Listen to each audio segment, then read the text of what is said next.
Top story tonight, US President Donald Trump once again making the headlines with his verbal googlies. He's now announced a visa scheme for the super rich migrants. The gold card will cost $5 million, according to Donald Trump. The gold card will replace the EB-5 visas for investors and could even put a question mark over the traditional green cards that the US offered. Gold card will pave the way, according to Trump, for faster citizenship. What does this mean? We'll find out in a moment. But first, listen into what Donald Trump had to say on his new gold card scheme. We're going to be doing something else that's going to be very good. We're going to be selling a gold card. You have a green card. This is a gold card. We're going to be putting a price on that card of about $5 million, and that's going to give you green card privileges plus. It's going to be a route to citizenship.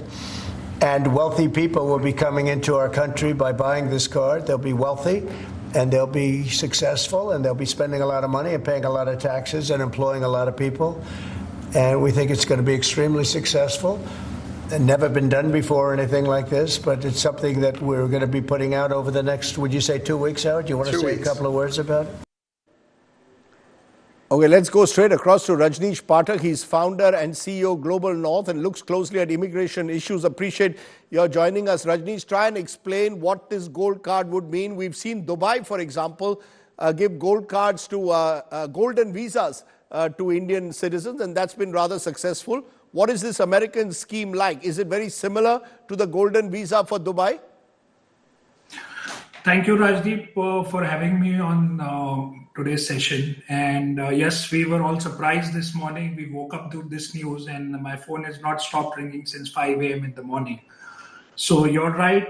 When Dubai Golden Visa started, it was a 5 million and a 10 million option to start with in 2019. And this was dirhams, obviously. And subsequently, it was brought down to 2 million dirhams. So where Dubai Golden Visa stands today is at 2 million dirhams. But this is not new, actually. This is not unprecedented. There are multiple countries across the world who have something of this nature, right? So for example, Malta has a citizenship program which is 1 million donation to the government or cost. So these programs have existed for a while, Rajdeep, and they have been lapped up in some cases. But what we see is when the price is too high and the value is not the same, I think there are other country options available as well. So the US is offering, correct me if I'm wrong, Rajneesh, about $5 million, which would be what, 45 crores that you'd have to get? That's correct. And in addition to that, you have to create a certain number of jobs. Is that also part of the deal, or is it a straight 45 crores I can get a golden card, and where does that leave the old green card? So, frankly, there is no clarity because there are no rules that are out as yet. Okay, and that is what he indicated on the video you showed, that in 2 weeks' time will be out. But he did indicate that there will be a job creation linkage. Now, how does it happen? Who has to create the jobs for how long is very, very unclear at this point in time. But if he's talking of reducing the deficit in the same breath, right, then he's clearly talking of giving the money in the US coffers, right, and to US. He's not talking of then job creation. It cannot be linked to job creation directly then. And where does that leave, Rajneesh, the old green card?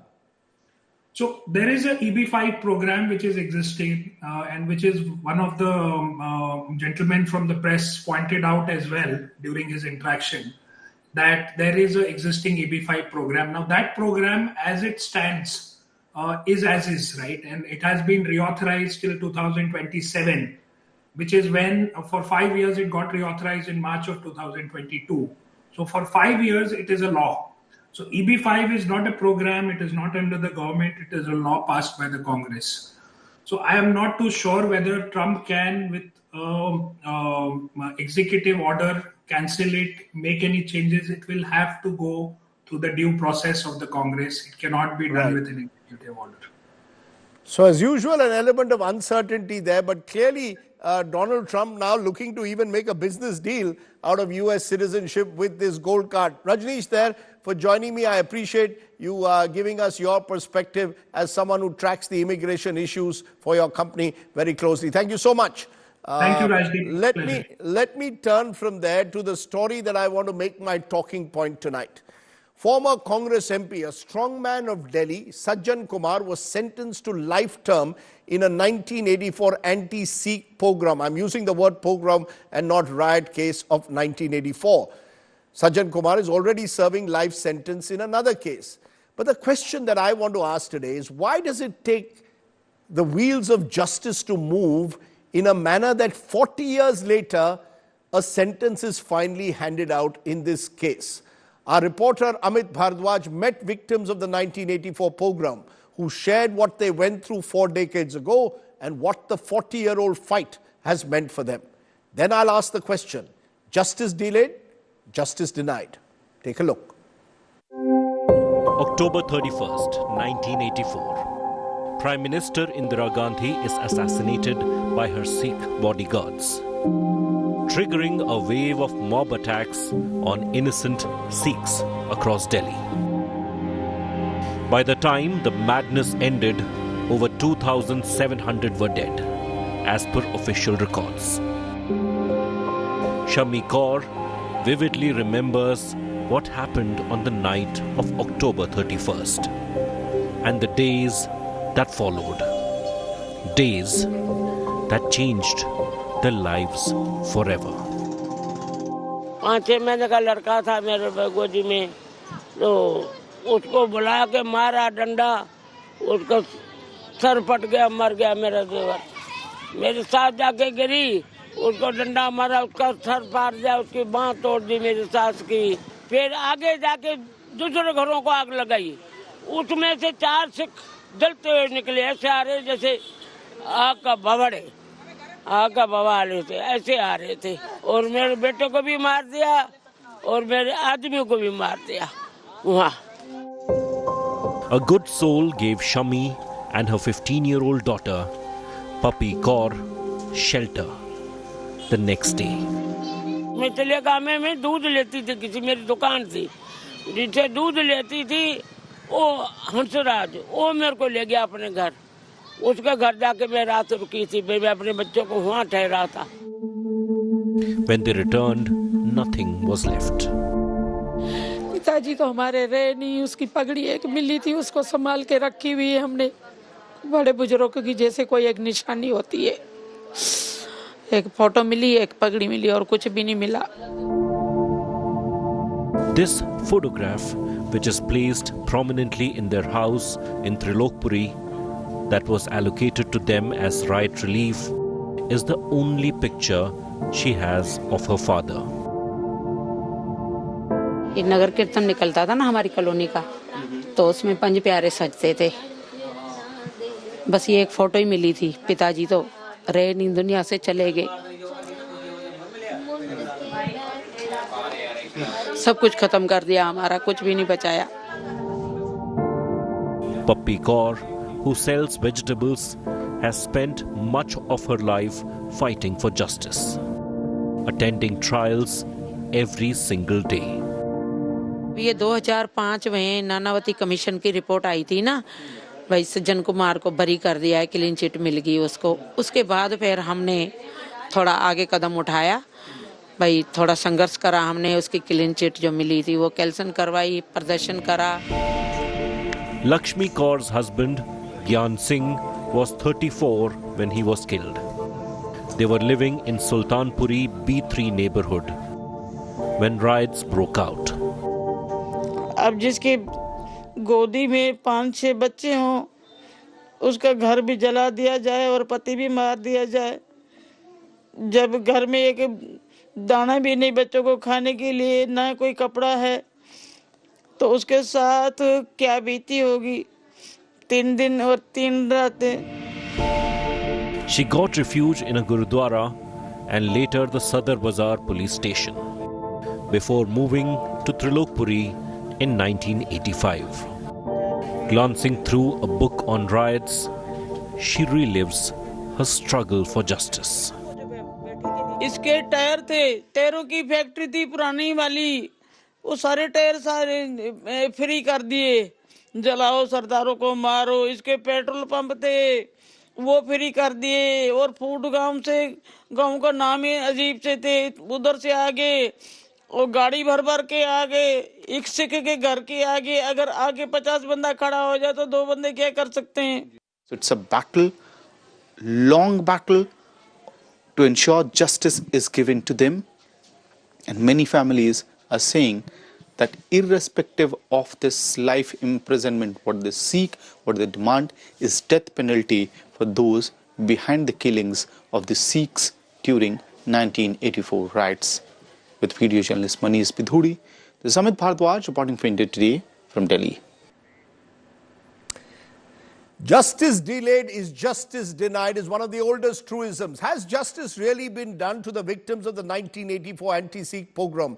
Joining me now, Colin Gonsalves, Senior Advocate, Supreme Court, and H.S. Fulka, Senior Advocate, Supreme Court, who has fought tirelessly for the victims of the 1984 pogrom. Appreciate both of you joining us. I want your views, Mr. Fulka first. Sajjan Kumar now sentenced to life imprisonment in a second case involving murder, but it's taken 40 years. It's taken 40 years. You've had several commissions of inquiry. You've had SIT, CBI inquiries.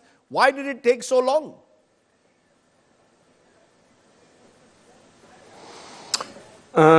Actually, right from the very beginning, these killings were done by the government with the aid of the government machinery. The government was fully involved, and these people were only following the instructions of their bosses. So after these killings, they were rewarded. We are talking about the punishment. The government was busy rewarding them. So obviously, they tried to completely shield them, completely shelter them. The cases was not registered, and after a long battle, when we managed to get the case registered, then the charge sheets cases were closed, charge sheet was not filed. Then again after a long battle, when we managed to file the charge sheet, when it goes to the court, then the judges, they manipulate the judges. If any judge passes the order in favor of the victim, he is transferred, the roster of the High Court is changed. When these kind of things, this is what was happening right from very beginning. No, so right you're saying, Mr. Fulka, you're saying, Mr. Fulka, right from the beginning, right from Sajjan Kumar, who was rewarded in your view, became an multiple times MP at the time, to the government machinery, to the courts, to the police, all of them in some way were involved in blocking justice, each and every one of them, or do you single out one particular individual or agency? No. Everyone. You see, H.K.L. Bhagat, the main mastermind, he was promoted and made the union minister. Earlier, he was the Minister of State before 84. Jagdish Titer, he was not in cabinet in 84, he was a member of parliament. He was promoted and made the minister. And almost each and every, now in Kamalnath after that was rewarded, made the minister, and after that the chief minister. Now each and every police officer against whom the allegations came, he was promoted, given the plum posting, and most of them got three promotions. Now I give you the example. In the Sultanpuri area, which you were also there at that time in journalism, in Sultanpur area where Rahul Bedi and Joseph Malayakan had gone and witnessed it and has said that how that SHO was also involved in the killing. In that police station only, according to official figure, over 306 were killed. And what he does? He seizes the weapons of the Sikhs. He arrests them and then hand over their homes and their children and their women to the mob. And that SHO has honorably retired and got promotions. He retired as ACP. When similarly, the DCP of East Delhi, Seva Das, in East Delhi, according to the official figure, on 1st November and on 2nd November, 1206 official figure says were killed. And on 1st and 2nd November, total 26 persons were arrested by him. All of them were Sikhs. All of them were Sikhs. And that Seva Das DCP was promoted to additional CP, then he was promoted to joint CP, then he was promoted to special CP, and he honorably retired. So each, whosoever is named by the victims, uski to lottery lag jati thi.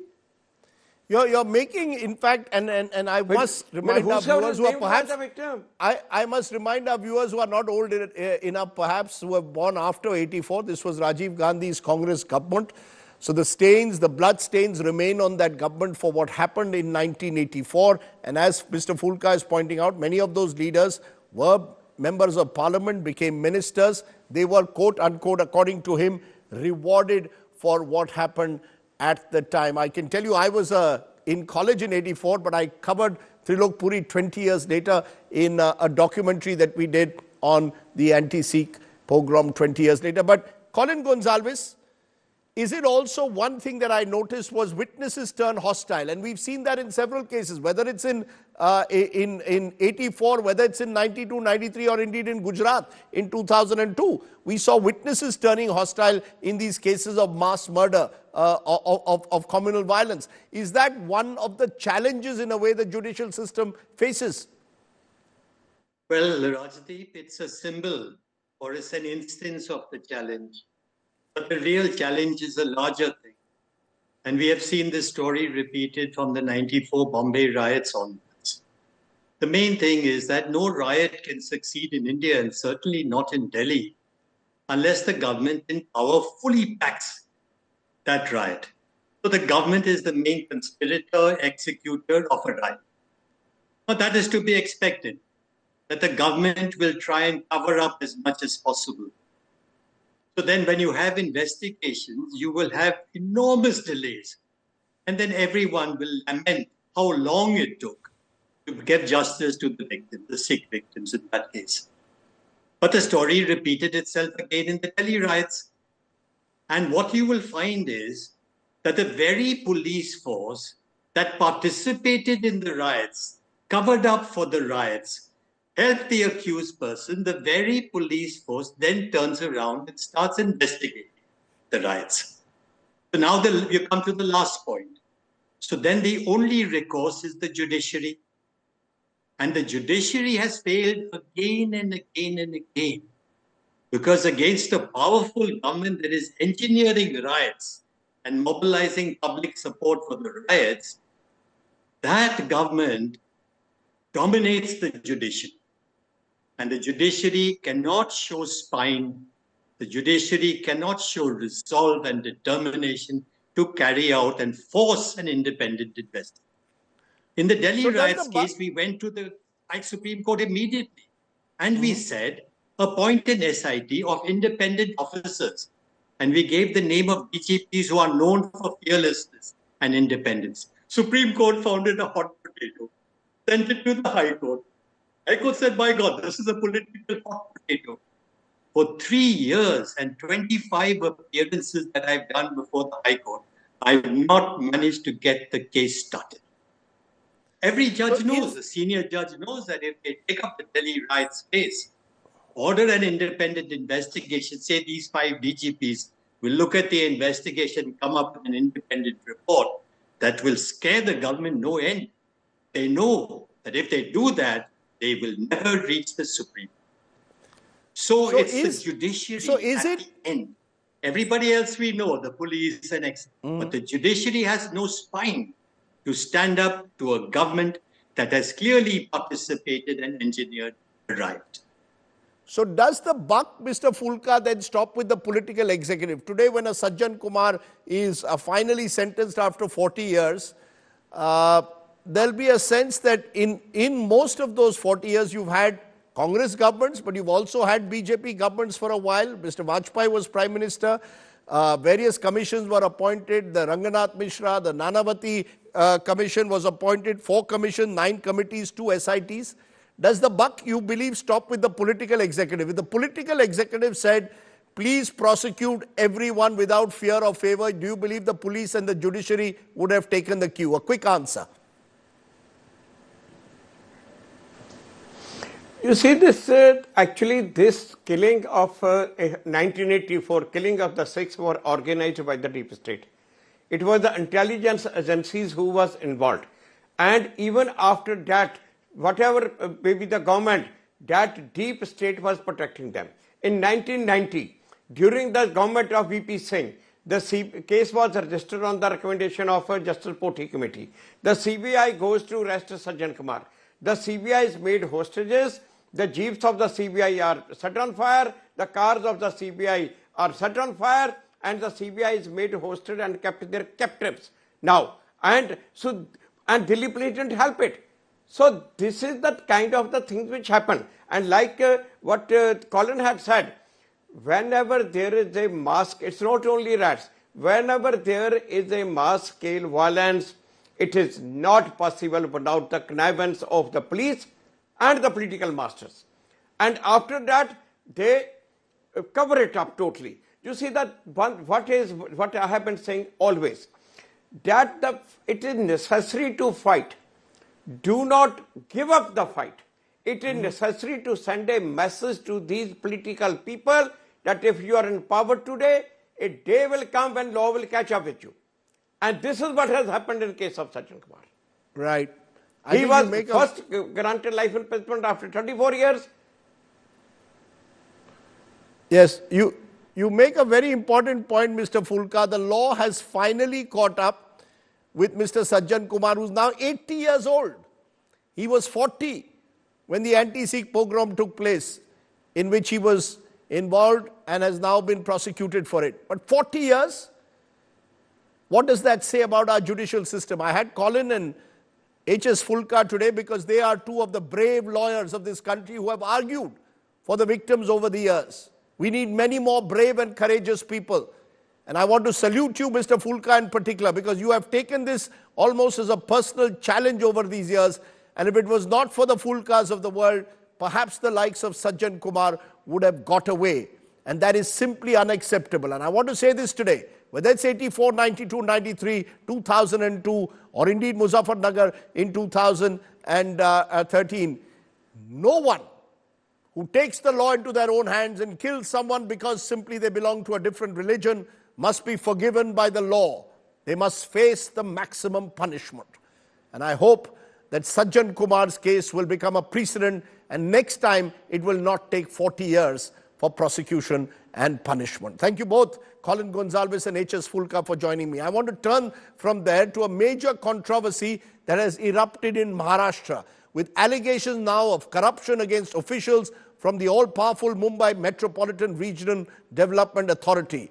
French consultancy Sistra has claimed that mmrda officials began demanding bribes from mid-2023 after a leadership change. The accusations have even led to a political clash, with the French embassy now urging Indian authorities to investigate the matter. What's the case? Take a look.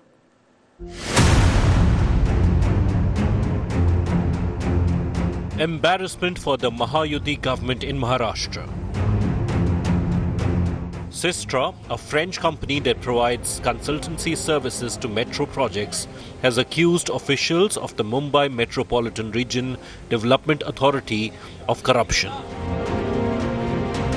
It has emerged that the French embassy wrote to Indian authorities on November 12th last year to look into the matter. The embassy's communication also included representation from Sistra. The company alleges mmrda officials began pressing for monetary benefits, which were thinly veiled as demands from higher-ups after August 2023, following a leadership shake-up at the mmrda. The bribery charges have sparked a political showdown. इतना गंभीर आरोप इसमें लगा गया है, जिसमें लाजखोरी और भ्रष्टाचार की बात की है, तो मुझे लगता है कि इस प्रकरण की पूरी चौकसी होनी चाहिए. तब तक वहां के अधिकारियों की जो है वो बदली होनी चाहिए. अगर वो अधिकारी वहां रहेंगे तो पारदर्शिता से चौकसी नहीं होगी. तो मैं ये चाहती हूँ कि इस पूरी प्रकरण की चौकसी हो और इसमें सीबीआई के माध्यम से चौकसी होनी चाहिए. ये भी मेरी एक मांगनी है. माननीय मुख्यमंत्री जी इस पर जरूर उसका पूरा इंक्वायरी करेंगे और उसके बाद जो भी है उस पर कार्रवाई उनके ऊपर होगी. After the controversy, Deputy CM Eknath Shinde ordered Additional Chief Secretary and Managing Director of mmrda to to conduct an inquiry into allegations made by Sistra. The MMRDA in a statement said facts in the case have been misrepresented and there are no prior complaints made by Sistra. MMRDA claimed there were performance deficiency and safety concerns in Sistra's work, and that despite assurances from Sistra's global CEO during the Davos conference in January 2024, their performance failed to improve. The Bombay High Court on Tuesday quashed the MMRDA decision to terminate its contract with Sistra's Indian subsidiary for consultancy services in Mumbai metro projects. The MMRDA has defended itself. They have said that there is no evidence in the allegation which is being made by Sistra. They are also saying that after a suspension notice was given to them, these allegations have been made. Prior to this, there were no such allegations being made by this contractor. With camera person Kiran Sapkar, Mustafa Sheikh for India Today. And joining me now as the Mahakumbh ends on this auspicious day of Mahashivratri is a very special guest. We are joined by Gurudev Shri Ravi Shankar. Appreciate your joining us there, Gurudev. This is, of course, an auspicious day, Mahashivratri. The Mahakumbh has come to an end. Crores of devotees have taken the holy dip in the Ganga. What explains the phenomenon of the Mahakumbh according to you? Is it faith? Is it a bit of commerce? And a bit of politics as well? What do you believe has been the driving force for crores of devotees to come every year, every 12 years to the Mahakumbh? Rajdeep, I see only three things. You mentioned three, I see three things. That three things is faith, faith and faith. It's the devotion of people which is driving them there. And it's a deep-rooted faith from millenniums. People have been, looking forward for the sacred dip every 12 years. And also many take dip every year also. The Mela also happens. But every 12 years is the Mahakumbh, and then every 6 years there is Kumbh. These are all the festivals which are so deeply ingrained in the psyche of India. But it just seems Gurudev to get bigger and bigger each time. There seems to be a marketing blitz, some would say, also around it that contributes to people now being far more attracted to the Mahakumbh than they were in earlier times. That's where many believe the commercial angle comes. It's also a chance to show political power. So is it just about spirituality and faith, or does it go well beyond that? No, see, commerce follows wherever there is faith, and politics, of course, come around that, because this is where the power center is. People are the power, and people want this, and then for people everything else will happen. These are all the, that obviously surrounds the central core, which is faith. Of course, the infrastructure has improved so much, and so people are finding it easy to come there. Before it was so difficult to come because people had to book their trains. There were very few trains. Hardly there would be, couple of free trains or special trains for Kumbh before. But now the facilities have, taken a quantum leap, and that is where it has made people, given people hope to come there. Has it also therefore become a bit of a spectacle? Religion is often a very private, personal matter. But now when you take the holy dip, you will see celebrities arriving there with their entourage, VVIPs, photo ops. There seems to be a spectacle element around it. Or do you believe that sometimes obscures the faith of millions of anonymous Indians who also take the holy dip? Because the focus seems to be on the celebrities and VVIPs and not on the anonymous Indians. It's only with the media. I tell you, it's not with the general people. General people are not caring who comes, who takes, who doesn't take. And we must remember, even celebrities are human beings. Of course, they have food, they have faith, they do everything like anybody else. And they also want to take dip. What's wrong with them? Of course, they need a little bit more security. It's the media which projects them because the media is used to only projecting celebrities. Common men, they are not bothered, they don't run after celebrities there. They are very devoted to their cause, they are lifting their eye. This is the moment they come out of the deep material whirlpool that they are into to raise their eyes to something ethereal, something that they can't even explain. And everyone who goes there go with this deep feeling, you know, to get the darshan and take blessings from Ma Ganga and Yamuna, the Sangam, and then the saints there. All the gurus are there. It showcases the rich diversity of India and the spiritual wealth that we have. And so people are anyway connected to some or other spiritual as you said, it's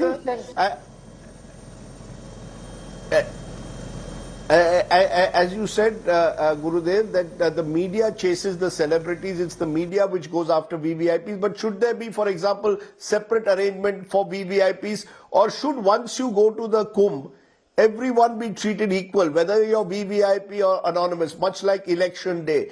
Do you believe somewhere spirituality loses out when it gets tied into photo ops and celebrityhood and the spectacle takes over? You know, with the type of crowd that we have, if we invite international guests, you definitely need to make different arrangements for them.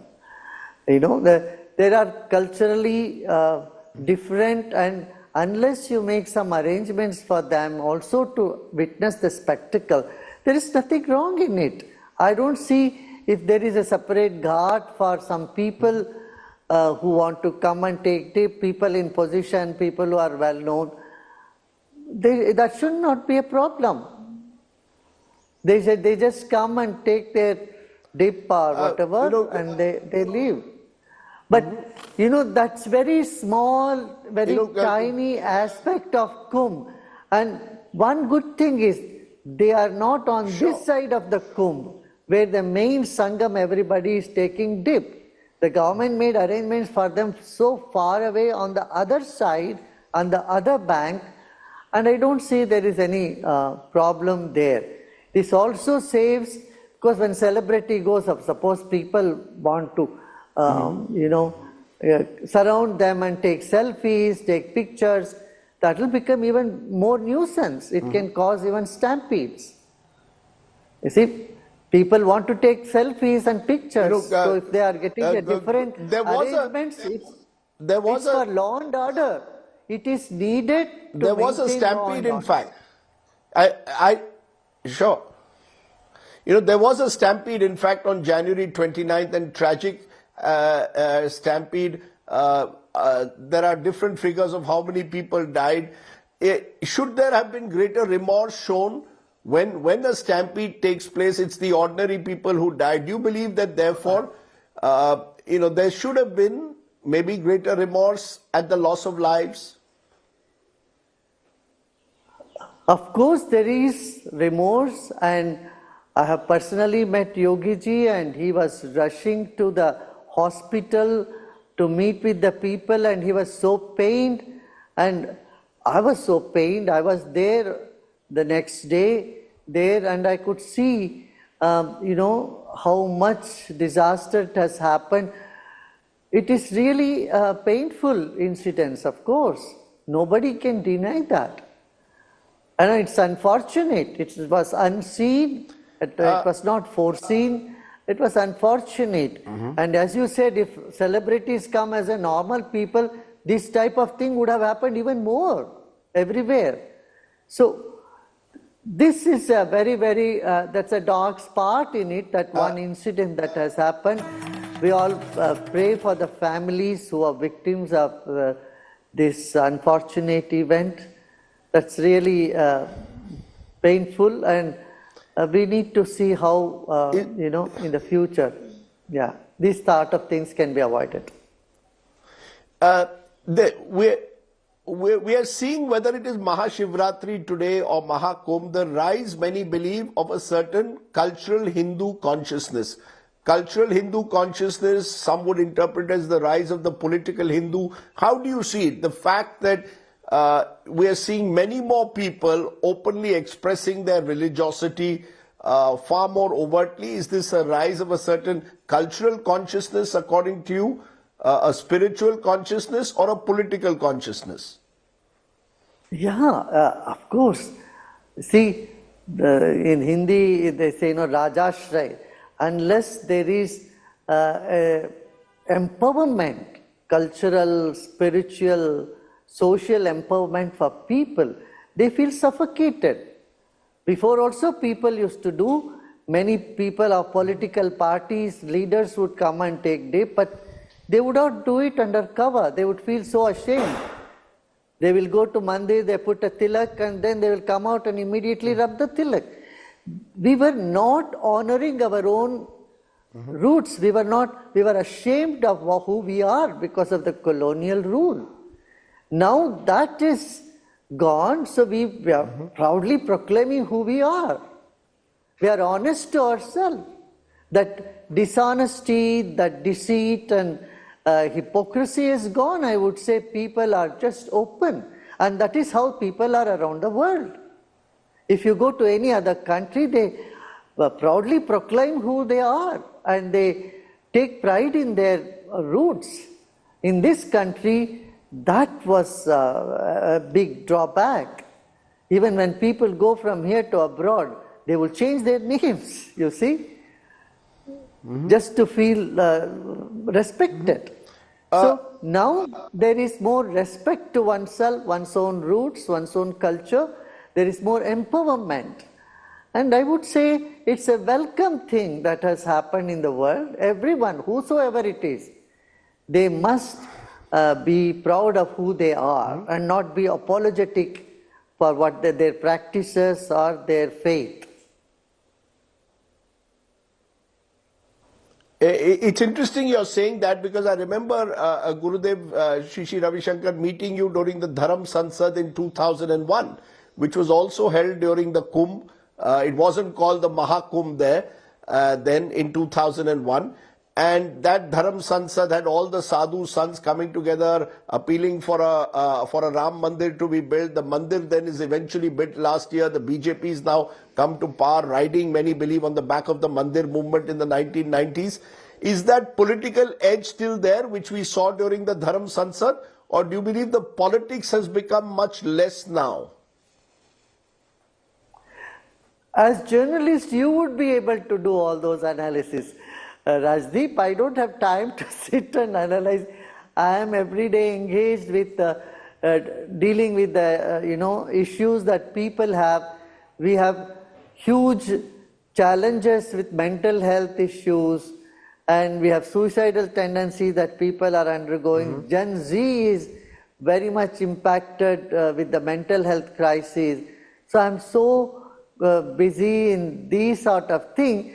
Political analysis, you would be the best person to say it, And I would say... No, I asked you this because religion and politics have often coexisted. Yeah, they do coexist. They have always coexisted. And of course, wherever there are people and there is faith, and politics is with the people. Wherever people are there, there will be politics. Right?